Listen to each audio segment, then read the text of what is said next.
want answers? I think I'm entitled. You want answers? I want the truth. You can't handle the truth. We are the Mad Men of Masculinity. Your home for healthy masculinity. We're just real men having real conversations for you. Good day, Mad Men Mafia.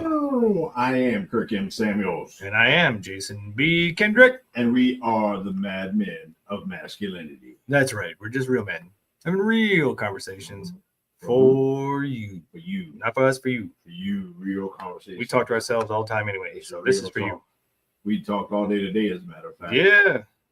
All day to day. Played in a charity golf tournament. I think we should say attempted to play in the charity golf tournament. Yeah. We didn't have enough money to actually win. Well, you know how the charity golf tournaments go. Actually won a foursome. So yeah, we got to play, man. Only thing better than golf is free golf. Man, ain't nothing better. Weather was fantastic, a lot of sun.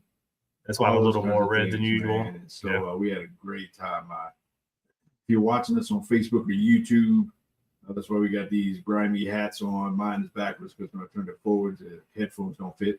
And if it don't fit, you must have quit. Is it the hat, or your head? Well, the hat on my head. But it's probably my head. Could be, Probably my head. Sometimes it's what's underneath. Yeah, I got extra knucklish today.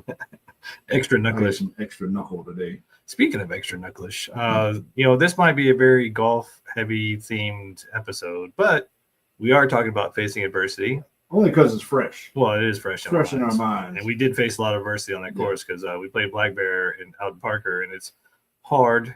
Yeah. It's not a muni course as like we're used to. I saw a little a clip at some point back in the day, or when that was, and it was there's actually Cat Williams talking about why the game of golf is great, and this is not where the topic came from in terms of the idea to talk about it today, but it's kind of fitting. But one of the things he talked about in that, if I remember correct, is something to the effect of, every shot is, it's a new challenge. It's all new. Everything is different. Every time you hit the ball, it'll never be the same shot twice. You play the same course a million times, and probably with the weather conditions, the course conditions, where you hit the ball, how you hit the ball, all that stuff. And so if you are a golfer, you know that the game of golf is full of adversity, and it's about overcoming the adversity of the moment, and you get a chance to do it all over again. Once you solve one problem by hitting the ball X amount of times into the hole, then you get a whole new set of problems. And life is that same way, especially for me these days. Yeah, it always reminds me of, you talk about you never playing the same course twice, because even though you're on the same course, quote unquote, it's a different day, you're in a different mood, you're playing different. And I think sometimes even that memory of, the last time I played this hole, I aced it, or last time I played this hole, I crushed my drive. And then even that memory or that thought of, I'm going to kill it because last time I did it this way, doesn't leave you open to the possibilities. And a lot of times just that thought makes sure that you have the opposite, occurrence or the opposite outcome, because, last time I was here, I crushed my drive. So then you tried to crush it and you end up topping it, or you end up sculling it or hooking it over, into the woods, and you're like, oh. And so I think sometimes, one of the biggest keys to golf, and probably life as well, is a short memory. Not, being beholden to the past, not being beholden to what you think is going to happen, but being present in the moment and allowing what comes out to come out. You almost got to have a short memory when it comes to the experience, but I do think it's beneficial when you have a long memory when it comes to the lessons that you learn. Oh, yeah. Point in case, we played several courses, multiple times between us. And there's another course I played last Friday, as a matter of fact, played Friday morning. And we, played this course so many times that I kind of know, at this point, I know each hole, and I know, what's going on and when they move the tee box up or back or whatever. And so you kind of get to the point when you remember the lessons that, okay, I've been at this, in this case, golf, I've been on this tee box before. And I know that, for my game, if I play this club at this distance, then I should, at least be able to somewhat predict, what the outcome is likely to be. So you can, life is going to have a whole lot of lessons as men. And it's important to remember the lessons. When you forget the lessons, you end up repeating the same mistakes over and over again. But in terms of the experience, in terms of especially the failures or the shots we take in life that don't go so well, you got to have a short memory in terms of that, in terms of your ability to bounce back, your ability to keep trying, your ability to move forward and matriculate the ball of your life down the field. Yeah, I think that's a great point. Even to your point, with talking about Cap Williams and his description of golf and why it's such a great game, because each shot is different. And if you can have that short-term memory, like keep the lessons, keep the bigger picture, but each shot be able to be present. It's like each new thing, each new day. Like, yeah, it may look exactly the same as yesterday, but it's a brand new day. And sometimes, especially in our life, as we're trying to become better men, become better human beings, the fact that we think that today is just like yesterday, the fact that we bring that memory with us can get in our way. But when you can look at something that looks identical, when you can have the same day or get up in the morning and go do the same stuff, but know it's a new day, know that you can be present in that day and make it brand new, there's a huge lesson in that with, okay, it may look the same, but I have the power, I have the control to make it different.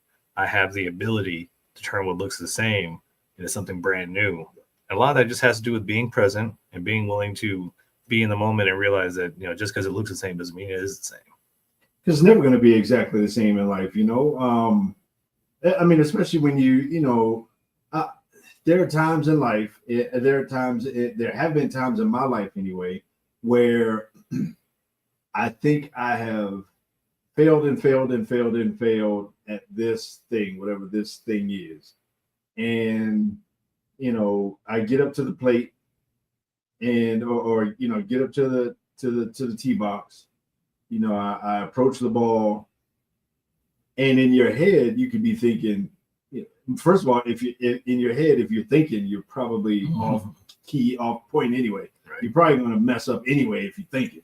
It's almost an exercise in clearing your head, having clarity in the moment, having clarity of what needs to be done, and removing all the chatter.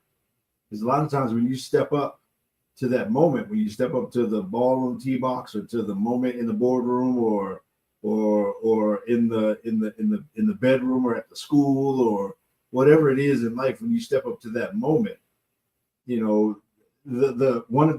of the most important things is to clear the slate, to clear the chalkboard, to have clarity in the moment, to just be able to be in the moment and execute in the way that you're gifted or talented to execute.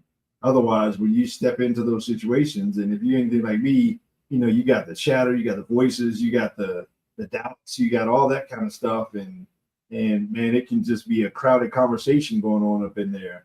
And so sometimes it's like this is a really sports heavy kind of thing, but I think it was the movie The Natural. Yeah. When he stepped up to the mound and he was like, clear the mechanism, or whatever it was.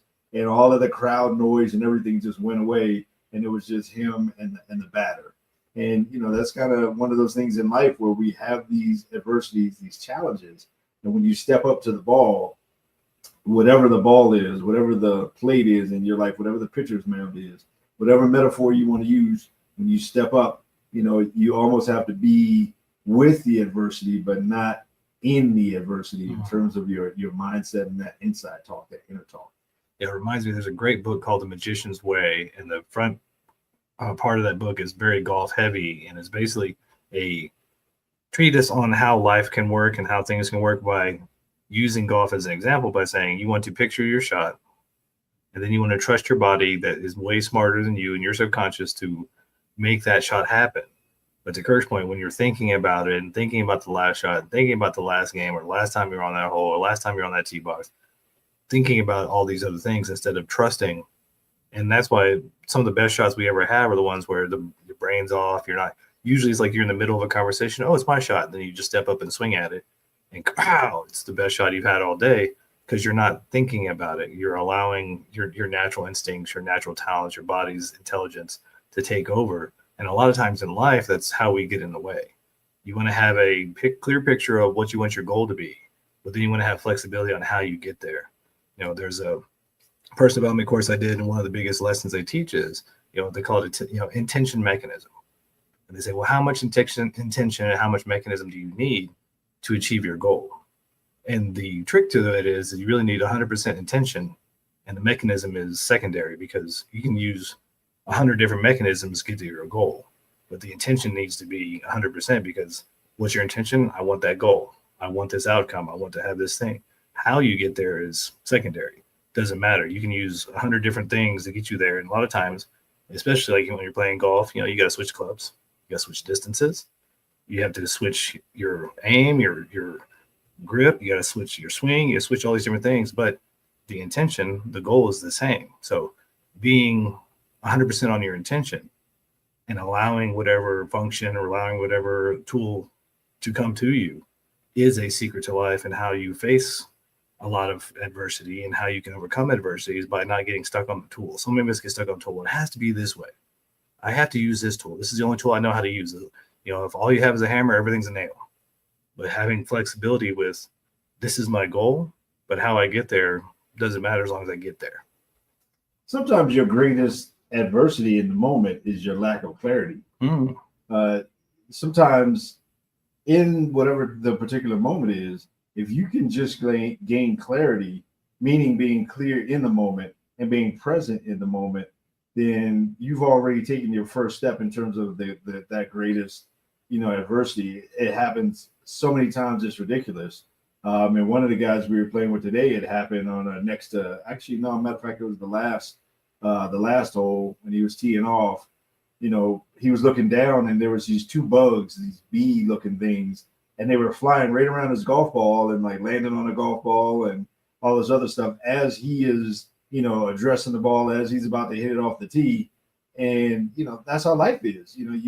When you step up to that moment, inevitably there's going to be some kind of distraction. There's going to be something that's bugging you that you have to literally drown out. You got to tune out the noise. It's like having a microphone here. One of the things that we've discovered in terms of wiring a microphone, sometimes you need something to help filter out all the noise. And so if you can just gain the mental clarity in the moment to filter out the noise, everything that's not important, and sometimes that's your own voices, your own inner thoughts, your own, the distractions in life, whatever it is that exists in that moment. When you get to that moment, if you can drown all of that out, and if you can just quiet yourself and center yourself and just be present, then you can find yourself overcoming just what is that first obstacle amongst the biggest obstacle, whatever it is that you're trying to accomplish. Yeah, facing adversity is not hard as long as you're staying focused on your goal. When you get stuck with the distractions, when you allow things to knock you off your center, when you allow the noise, the bugs, all these different distractions to take your focus away from your goal, that's when adversity gets hard. But otherwise, it's just a challenge. It's just another obstacle. Obstacle courses are fun when that's what you're doing. But when you have a goal, you have a destination, and something gets in your way, so many times we get focused on that thing getting in the way instead of our destination. That's what knocks us off track. So as you're facing your adversities today, as you're facing adversities in life, make sure to stay focused on your goal. And speaking of goals, we're going to take our first break. We're the Mad Men of Masculinity. This is KLDC, and we'll be right back.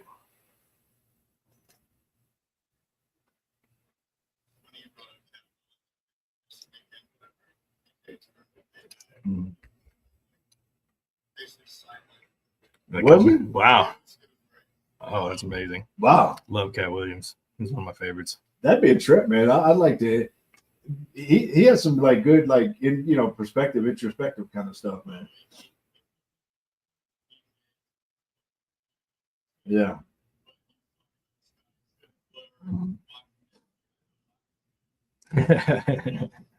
Mm-hmm. Wow. Yeah, watching how some of these guys hit, especially the pros, with the way they put their hips into it and their ankles and these swings, is like, how do they even hit that straight? Like some. Oh, really?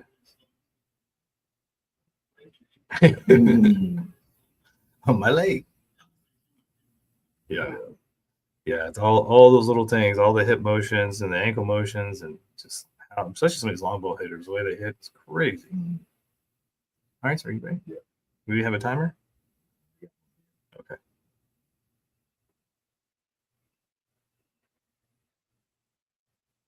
We're back. We're back. Mad Men of Masculinity on KLDC. 1220. 12:20 a.m. in the Mile High City. City. We built this city. 5280 up in this bad boy. You go up to the Capitol steps. They got that one step painted at Mile High. If you go over to the stadium, they got that row of the stadium, the seats painted a different color because it's a mile high, mile above sea level. So here we are at Denver, Colorado, ladies and gentlemen. One of the best cities around. I like living here, man. We got all the major sports. You know, from the airport here, you can get pretty much anywhere in one flight. You know, it's ain't a lot of chocolate chips on a cookie. I'll be honest with you. Ain't a lot of diversity in Denver. If you come here looking for, you know, Chinatown or, you know, where whatever Little Italy or Greece or just, you know, ain't I'm just letting y'all know it ain't a whole lot of diversity out here. You're really selling it good. I'm just keeping it real, man. You know, I'm just keeping it real. But it's a good town. Yeah. It's a good city. Well, Colorado is a great state. I mean, the mountains, all the outdoor stuff, and then, you know, Denver, I mean, we're the furthest airport from any other, you know, in the contiguous United States. And I don't know if that's worldwide or not, but yeah, we're kind of out here by ourselves, but it's nice out here. It's all good, man. Like I said, I mean, there's a lot of people from pretty much everybody's from somewhere else. Yeah, that brings up a good point. We're full, y'all. Don't everybody move here again. We're full. They building. It's hard. We full. We don't need no more people. It's hard to afford, and a lot of people, man. You know, you might have an obstacle trying to buy a house. You know, it's hard, man. It's you know, shoot these days, man. I think everyone probably listening to this or just anywhere you meet, we all have obstacles in life. We all have challenges. We all have adversity. Everybody has adversity. When you wake up in the morning, most of us have something that hits your mind that you were probably thinking about the night before, something you got to do for work. Maybe you got some family issues, some financial issues, some health challenges, who knows, whatever it is. We all got adversity in life, man. And how we deal with the adversity makes the difference. Yeah, the biggest thing is how do we define it? There's so many things that don't have to be adversity, that don't have to be hard, that don't have to be a struggle, that we make a struggle because we're too busy arguing with reality. We argue with the fact that, oh, I got a flat tire. Instead of just getting out and changing the flat tire, you got to hem and haw for a half hour and call all the different services and call your mama and them and be like, I can't believe we got a flat tire. Now you're sitting on the side of the road for 2 hours when you could have had it done in a half hour and been on your way. A lot of times it's your expectations or lack of preparation. And the biggest thing, especially as human beings, is adapt or die. Everything is possible and there's unlimited potentials in the universe. But when you get stuck on this shouldn't have happened or it should be different or it needs to be this way, you're not being adaptable. And adaptability is the number one determiner of survival and of success. Everything that you do in life, I mean, even cooking, you can cook the same meal 100 different times. And there's always going to be that one time or the 10 times where something's going to happen. And all you do is, you know, you clean up the mess or you move over. Oh, I ran out of salt. We'll use this thing. I ran out of this. We'll use that. There's always ways to achieve your goal, to face that adversity. But a lot of times your definition will hold you back versus seeing it as an opportunity or just something to overcome or just something to adapt to. You're like, oh, this shouldn't be this way. And that's what holds most of us back when we are facing adversity because we judge it as something that shouldn't be when it already is. It is. I'm not one of those people that that are blind to the fact that there's some folks going through some real serious stuff. You know, they're and quite honestly, and I was talking to somebody even this morning before we started playing, and you know, I was talking about life, and you know, he's talking about his challenges. I was talking about my challenges in life, and this and that, and it's you know, ultimately, I normally land at the place where somebody always wishes they had my problem as opposed to theirs. I may have this, and this going on, but there's somebody next to a hospital bed, you know, who wishes that my problems were the only ones that they had. My sister-in-law's father just passed away a couple of days ago, and I'm pretty sure she wishes that, you know, the stuff that I'm complaining about today was the problem that she had. And so, you know, whatever our problems are, they are unique to us, and other people may have challenges and may have adversity that quite honestly may be more difficult than what we have. That doesn't mean that what we're going through is not significant to us. So we should not discount those things that we're going through in comparison to others in terms of, oh, well, you know, I should just get past it. I should just look over it. I've heard a lot of people just kind of go down the road of why are you worrying about it? And I'm not one of those people. I mean, if it's kicking you in the face, it's kicking you in the face, no matter what it is. I mean, your altitude, your speed limit is however, whatever it is. If it hurts, it hurts. And pain is relative, but your pain is unique to you. And so, you give yourself credit for the adversity that you have in life and the challenge that you have in life. And at the same time, you have to push yourself to be able to not be myopic in terms of just seeing it for what it is, just in your life as the most extreme. Because probably for most of us, the challenges that we have today, there will be a day in the future where we wish we could come back to these challenges. There's going to be a day where you're at a funeral you don't want to be. There's going to be a day where you get a phone call from a doctor you wish you'd never gotten before, et cetera, et cetera. And you can think back to, man, remember when we had those challenges? And so it's a balancing act between the challenges that you have and giving yourself credit, for those challenges being valid to you. And at the same time, and at the same time, recognizing that, sometimes we have to be thankful for the problems that we have and grateful for the problems we don't have yet. Yeah, I'm glad you bring that up because you need a multifaceted, multi-layered viewpoint especially when it comes to adversity, because you have to acknowledge what adversity you're going through, acknowledge that that's your pain to be able to heal it and move through it. But you also want to have a higher level picture so that you know that this is not the end of the world. You can get through any adversity. I mean, you've survived 100% of the days you live so far. So you got that going for you. So when you have a bigger picture, you can say, yes, I am dealing with this. This is tough, but it's not as bad as so-and-so, or it could be worse. And in the future, I'll probably look back and go, a lot of times your adversity turns into the best thing that ever happened to you because of what you learned, because of how you grew, because of the courage and the depth of character that it built within you. So being able to look at your adversity so that you can take the lessons out of it, you can take the blessings out of it, but also know that that's not the end. This too shall pass. Yes, it's hard right now, but I know it's not as hard as some folks. I mean, especially here in the West and the U.S., we have lots of problems. We got problems. Every time you turn on TV, there's another problem. But when you can have a higher viewpoint, a higher level view and go, that may be a problem, but it's not as bad as this other country or this other thing. So I can put it in perspective. So it helps me to deal with it. Sometimes facing adversity is just a matter of having a plan of how I'm going to deal with this and moving through that plan.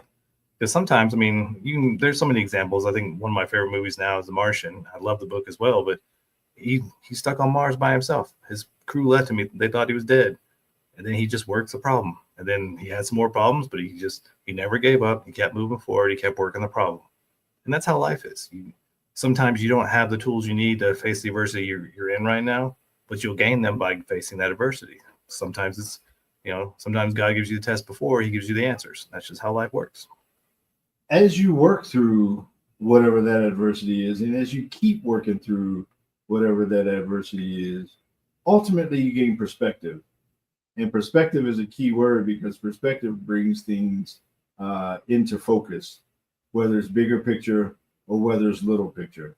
But having perspective on the problem, on the situation, that's why in some sports you might have a coach that's up in the box looking down on the field where that coach can see a bigger picture than you.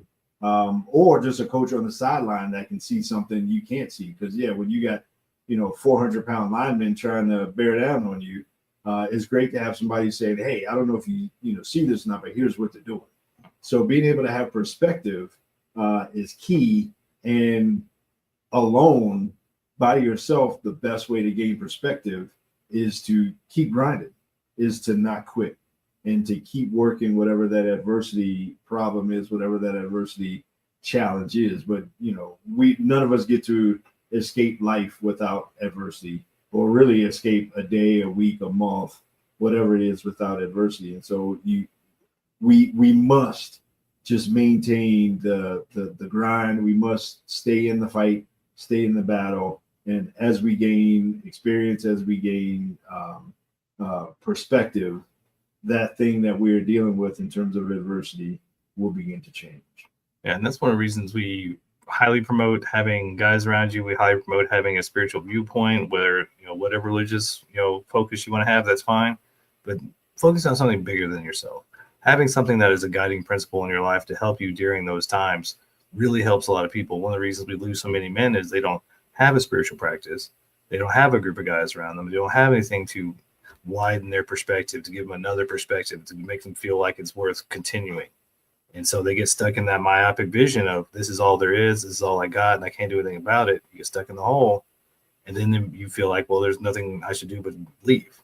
I'm just going to take myself out. And if you have a broader perspective, if you have a spiritual practice, if you have a group of guys around you that can give you a different perspective, that can support you, you're more likely to make it through. You're more likely to face your adversities as a success, as this is a challenge that's going to make me better versus this is it, I need to leave. And so make sure you have a support system. Make sure you have something as a spiritual practice that's bigger than yourself, that gives you a higher level of viewpoint, so that you can feel like there's something beyond this adversity, this problem, this thing that you're dealing with right now. I've been in that situation, man. I've been at that point in life where I didn't think tomorrow was worth seeing. I remember making that kind of choice, that decision. I remember that being very real, where I'm starting to weigh, those kind of choices and those kind of decisions. And in hindsight, and this goes back to perspective, in hindsight, I can look back now, and having made it through that dark night of the soul, I can look back now and say, there is a chance that tomorrow could be better than today. The same way I got this crappy phone call today, the same way life is falling apart today, the same way I got laid off today, the same way I got divorced today, on and on and on, the same way this person broke my heart today, the same way I lost a parent today. I can keep going on. That something good can happen tomorrow. Tomorrow can be better than today. And what I found is, more often than not, if you hang on until tomorrow, the sun will rise again. You might have a dark night of the soul. There might be an adversity moment, an adversity challenge in life. But more often than not, if you give yourself the chance to see tomorrow, then you have a great chance of seeing a better day than today. But yes, so many men don't give themselves that opportunity because, to your point, they don't have anything greater around them, in them, for them, with them, like a spiritual practice, like friends, buddies, somebody, a different place they can go where they're not getting drunk or getting high or whatever it is. But people they can be around, somebody they can talk to, a voice they can listen to, those kind of things. So many men tap out because we do live isolated, we do live cut off, and we end up without the opportunity to have some level of optimism. Like, tomorrow could be a better day, man. It could happen. Will it? I don't know, but it could happen. But I found if you give it enough days, and it normally doesn't take a whole lot of enough days, if you give it just a day or two more, you'll see things totally different. If you give yourself a sleep, if you give yourself a whatever it is, most of the time, a day or two after, it'll come back around. Speaking of coming back around, Let's come back around. Come back around to a break. We are the Mad Men Masculinity. KLDC. We'll be right back.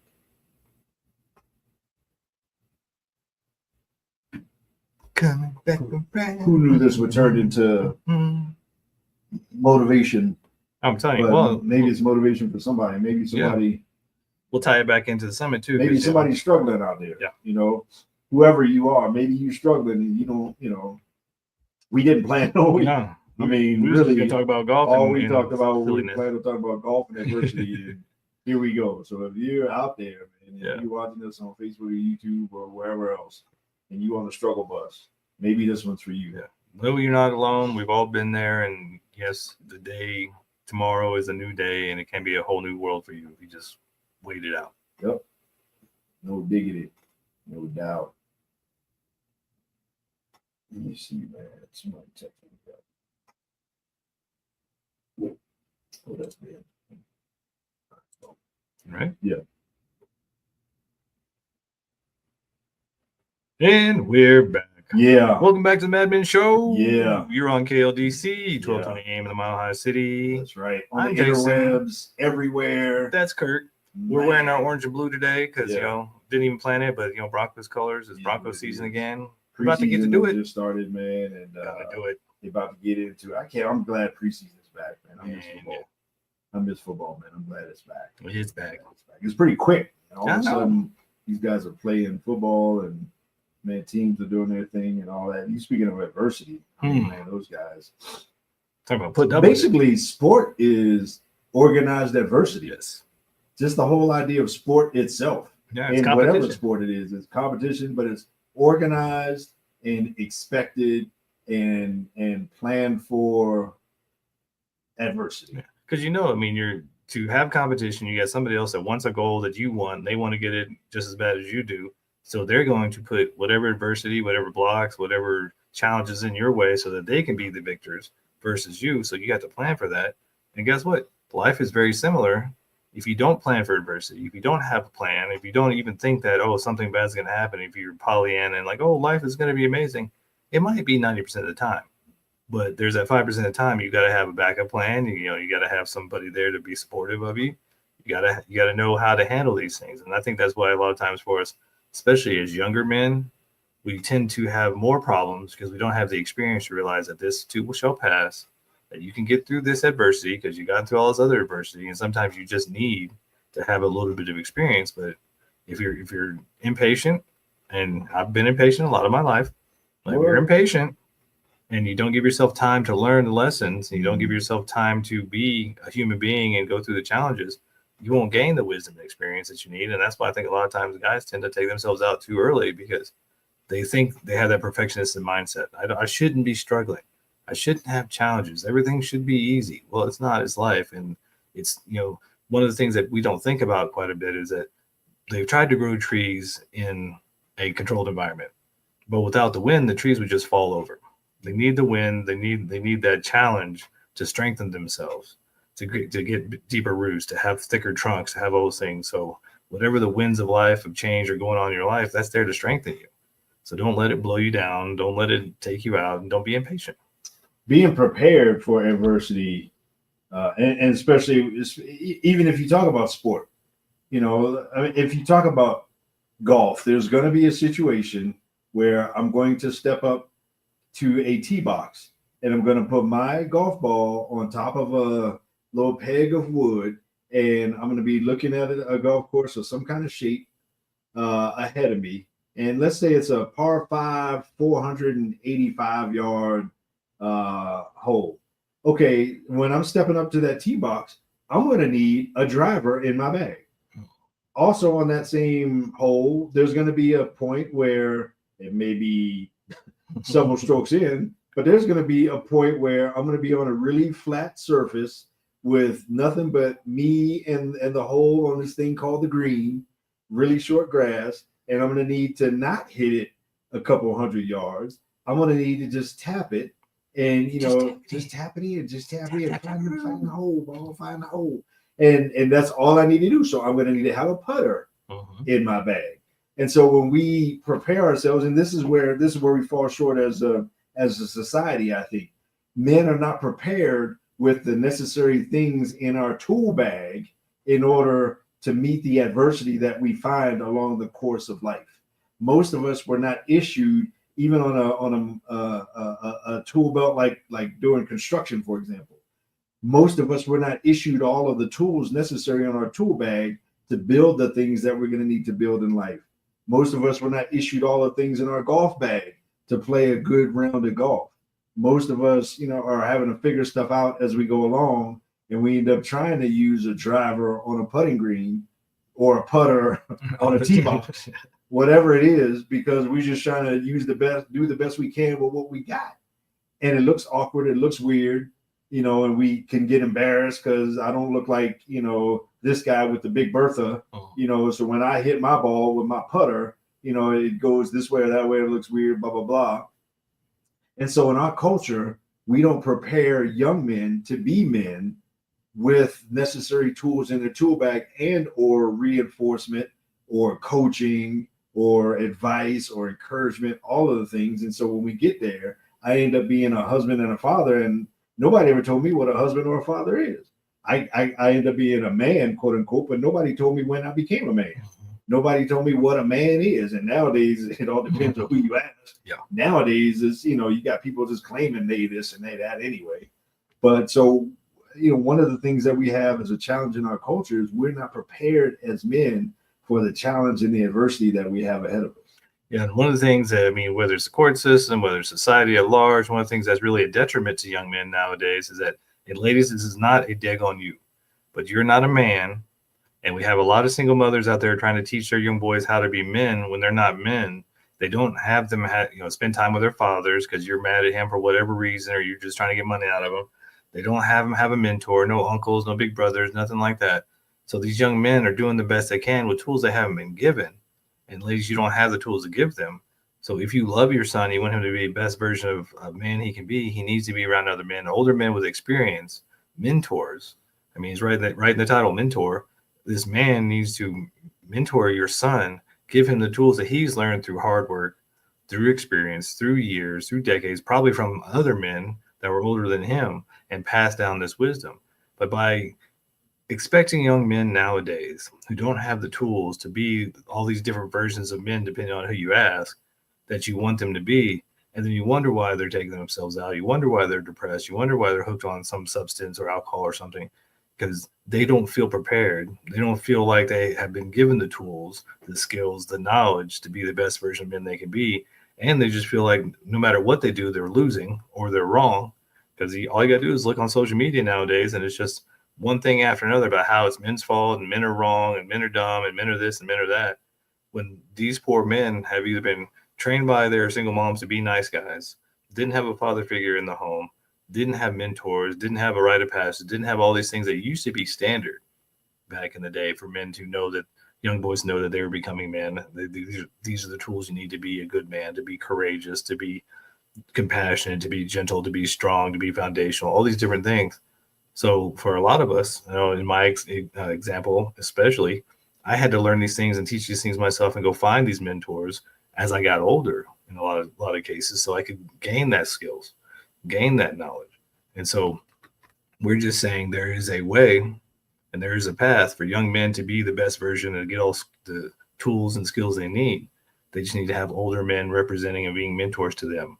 So if you don't have one in your child's life, if you have a son, find them a mentor, whether could be at the church, could be at the school, could be at the synagogue, could be any of these places. But there are older men right now who would be glad to teach your son what they've learned so he can have the tools that he needs to be a man. This is where neighborhood sports come into play. This is where getting them in circles of healthy men, healthy masculinity come in play. This is where finding opportunities where your son can be around other healthy men. This also is why young men in certain cities will seek out gangs, because it's a safe place of masculinity. I'm not saying it's healthy. I'm not saying it's good. I'm saying this is how it happens, where they find a place where they are covered, where they're protected, where they're part of something, where they have, some kind of, even if it's twisted, guidance or mentorship or something like that. And so it is highly recommended and requested that you find some kind of good place for them to be around. You find something, something good for them to be a part of. We did a rite of passage kind of experience for just a few young men. And there was one of the guys where his mom was a single mom. She's a good friend. And she heard about this and she goes, no, I want my son to do that. And so you got to find those opportunities, because I totally agree with, as much as you love little Timmy, mom, it takes a man to make a man, and you loving him as a mom, it doesn't make him a man that he needs to be. He needs to be around other men, unless his father is abusive or something like that. He needs to be around his father. He absolutely, and like I said, unless his father is abusive in some kind of way, he needs to be around or at least know his father. Well, it's not your place to keep him away from his father. But like I said, if nothing else, at minimum, he needs to be around other men. Yeah, because great point. If you don't choose his mentor, he's going to find his own mentor. They may not be healthy. And even if you don't like his father. A lot of times, and Kirk and I can both explain, to you how this works. A lot of times, the best lessons we learn from our fathers are how not to be. He needs to have a father in his life, and even if he's not the best example, even if he's not the most healthy guy, your son's going to learn quite a bit. And a lot of times, I know I learned probably more about how not to be than how to be. There are a lot of traits of my father that I admired: his work ethic, his intelligence, his drive, all his independence, all these different things, his honor. But then there are a lot of things about him I was like, I'm not going to follow that.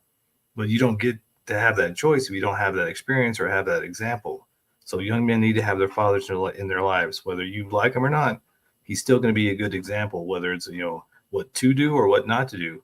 But young men need other men in their lives to be an example of, because that's what I mean. It's like anything else. When you go to school, you try different things out, you try stuff out, and then you decide what fits for you. You try out this subject, you try out this skill, you try out this thing, and you find out what fits for you. It's the same thing when we are as older men being examples of younger men. They're going to see examples that we give them and decide whether they like that or not, whether it fits for them or not. But without having that example, they don't have that choice. You have to have that contrast in a lot of ways in life. And so having men in young men's lives is the only way to make them truly have the masculine traits that society needs for young men to have nowadays. This is why the military is great for a lot of young men. This is why, things that, we had Torrance on, and, in the trade industry is, organization, or the organization he's a part of, Master's Apprentice. They mentor mostly young men, young women too, but they provide mentorship into the, as they transition into the trade industry, not just finding them a job, but they kind of help them. And so those kind of things are key, and those kind of things are important. And again, all of this comes back to the adversity that the young man is going to have in the future and equipping them.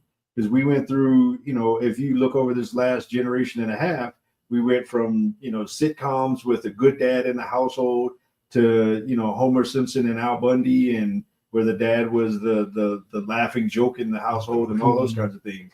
Even growing up, man, just watching Good Times. They was in the ghetto, Cabrini Green, and and James Evans was still in the household, man. I mean, and when the gang came, so nowadays the examples that are out there that media portrays, because media is trying to break down the nuclear home, entertainment industries, and all that kind of stuff. And so, nowadays they're not pushing those positive images. So it's up to us in our home with our kids to be responsible for making sure they get in front of positive role models, positive examples, and in great circles of men.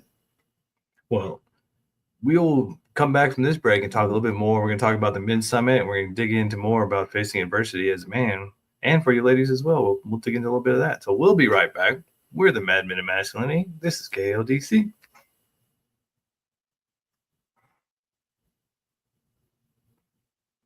Nice. I'm glad I looked down at your stopwatch, because I was about to go off on a tangent, and I was like, oh, that says 13. You can see that? Yeah. I had to tuck in there. Had to move my head a little bit. I don't have my other digital watch on. I got my golf GPS thing on my other digital watch. I got a little stopwatch on that thing. Speaking of, if you're watching us, like and subscribe. If you're liking us, if you're watching us and you like us, like and subscribe. If you don't like us, tell us how much you don't like us in 2 sentences or 2 paragraphs or more. Helps the algorithm. All the above. We love you. Yeah. Ready to do it? Yep. Fourth quarter. Yep. Mad Men of Masculinity is back. We are back from our break. Fourth quarter time. We're talking about adversity. We're talking about, mostly today, we've been talking about the adversity that men kind of face. But I guess in the beginning, just kind of in general, we used a lot of sports analogies, golf analogies, all those kinds of things. It's a men's show. We talk about sports. But yeah, it's all right. It's all right for men to talk about men's stuff. Yeah.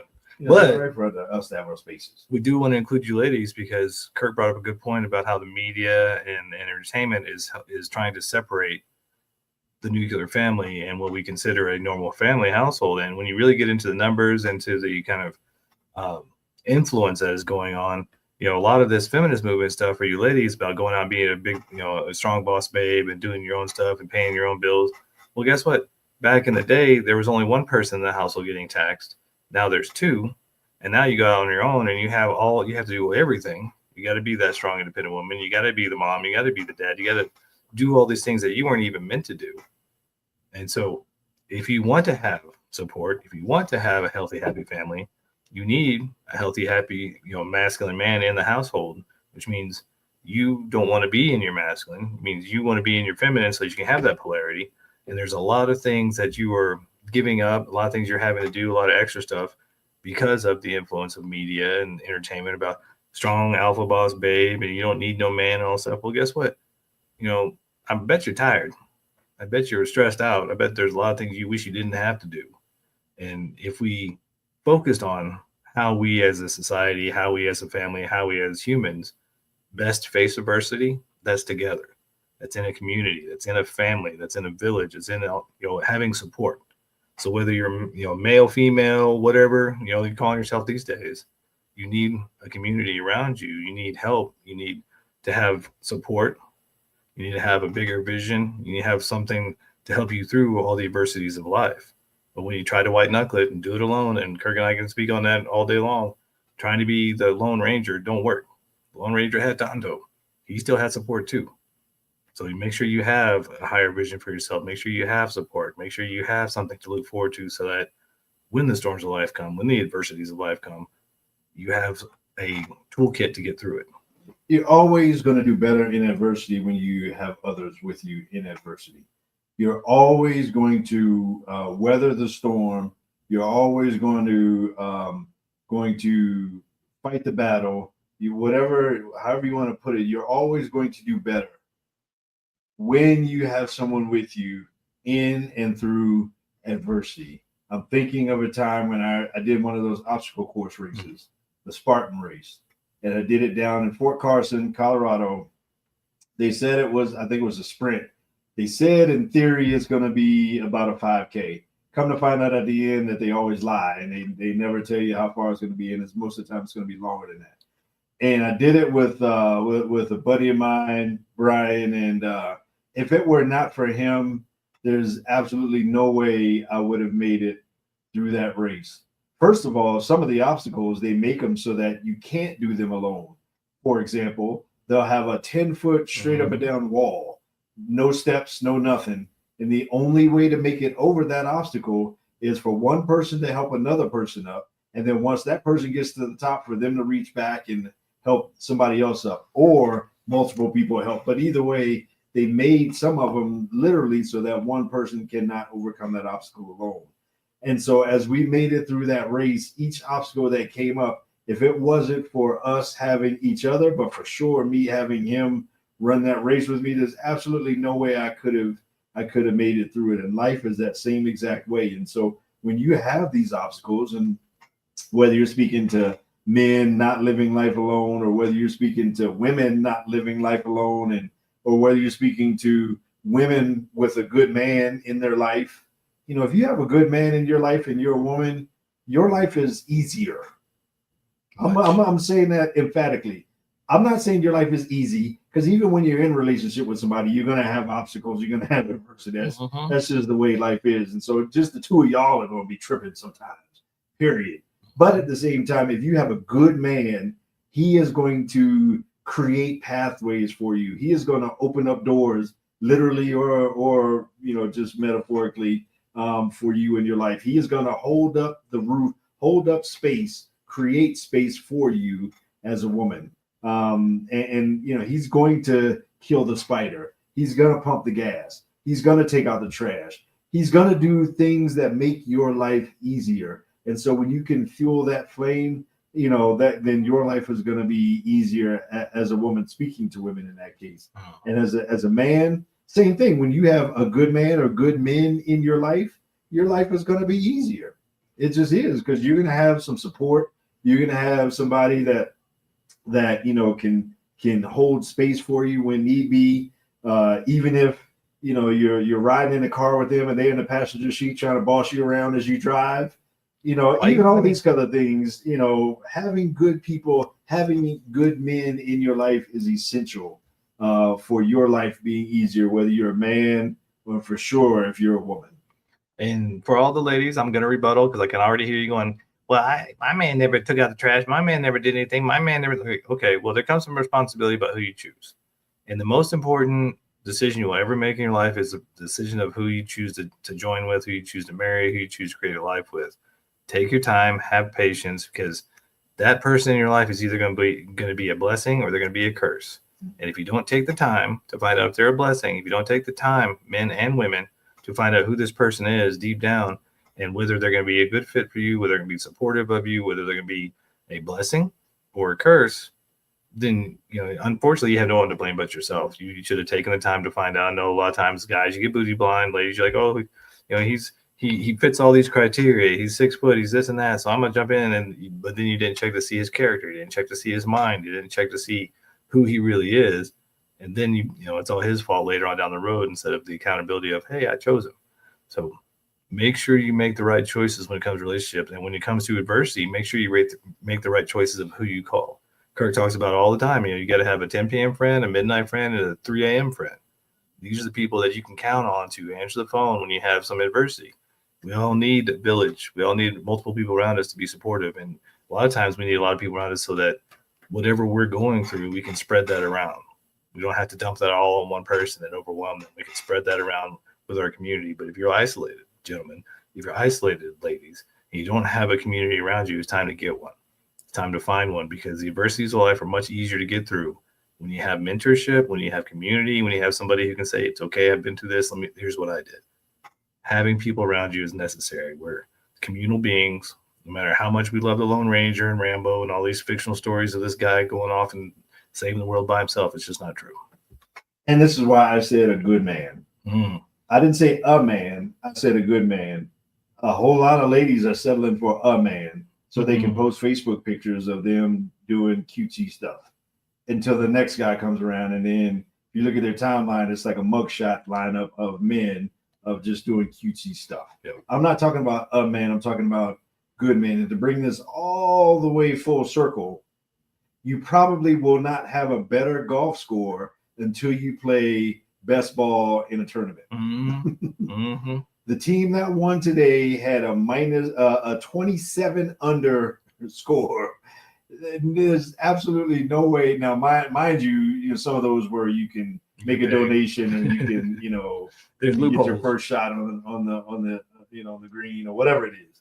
But either way, you probably will not have a better golf score unless you play or until you play a best ball kind of scramble tournament style setup or whatever. Because, my best shot, your best shot, whatever our best shot is, that's where we pick up from. So it always helps. That's why a lot of people even in those charity tournaments, they'll invite a ringer, or two. The same guy today won the long drive and the closest to the tee. Yep. I mean, so duh. Yep. I mean, somebody said, hey, I need a ringer for my team, and I'm bringing. So when you have a good man, then your score in life is always going to be better than it would be without. And one of the best life lessons that we get from a scramble or playing golf in a tournament like this is that even when you bring in a ringer, his shot's not always going to be the best one. Even though he's the best player, even though you brought him in because he's a scratch player, you're not always going to use his shot. There are a lot of times they use Kirk's drive, they use my drive, or they use my putt, or his chip, or whatever. There's going to be times that you're still going to have to support that good man. There's going to be times you still have to support that good woman. You're there as a team. And that's the biggest thing when it comes to the adversities of life and facing the adversities that you deal with every day. Be a team. I don't understand why marriages and relationships are turned into competition. I don't understand why it's a fight all the time. That's why so many men nowadays are just checking out of relationships, because it just seems like all it is a fight. You're a team. You come together as a team. Be a team. And you can sail the rough seas of life so much easier than when you try to do it by yourself or you try to do it with somebody who's fighting you all the time. And as hot garbage as we are, our score today was 6 under. 6 under. Man, if any one of us can play a consistent 6 under, be on the tour. We're on the tour. On the tour. We are on the tour. But today, 4 hacks out there, actually came in with a 6 under, and I think we were like in 13th place or something like that. And so when you are facing these adversities, these challenges in life, and we use golf as a metaphor because we play golf today, that you're going to find these obstacles that are consistent. How you quiet yourself in the moment makes a difference in the initial how you are equipped tool wise to deal with all the challenges and obstacles that you're going to have makes a difference. Who you're with is going to make a huge difference, and then perspective as well. One of the things we had in our cart as we were riding around was a map of every hole. Perspective, letting us know what the challenges we're facing. And so these are the kind of things that we ought to, especially as men, have in our mind, having our mindset as we wake up each and every day dealing with the adversities that we're going to have in life. Just remember, every day is a blessing. Every day is a new day. Every day comes with its own challenges, its own adversities. But know that you've survived 100% of your past days, which means you can probably survive 100% of the days to come. So just be prepared. Know it's not going to be always smooth sailing. Have a plan, have support, have a higher vision for yourself and a higher calling, something bigger than yourself to work towards, and focus on your goal. Whatever that intention is, whatever that goal is, whatever the end is you want in life, stay focused on that and keep moving forward, because your life is a two-step. You're not always moving forward. Sometimes you're moving backwards, but it's always, you're in the dance. You're always moving forward. You're always continuing. So that's how we as a madmen tell you can face the adversities of life. And if you haven't already, like and subscribe, start playing golf, come join us on the golf course, and we will learn together how to face the adversities of life. And if you are listening to us live and it's somewhere in the beginning of August 2025, on the 23rd of October in Parker, Colorado, we are part of the Men's Summit at the Parker Schoolhouse. Again, men surrounded by other men, advancing manhood, better men, stronger world is the theme. And that's what we're doing. We're coming together. We are connecting together. We're hearing from, fantastic speakers and topics and all these other kind of things. And so go to bmen.org/summit and you'll find all the information there if you're listening to us live here at the beginning of August 2025. Make sure you get your tickets. We're going to probably run out. So August 23rd, 2025, Parker Schoolhouse, 8 to 5. Be there, be square. You're going to come out brighter, happier, more connected, and a better version of yourself. The only way that you're going to get all those things, though, is to show up. So show up August 23rd, Parker Schoolhouse, Be Men Summit. We will see you there. And until then, we are the Mad Men of Masculinity. We'll see you next time, and we are out.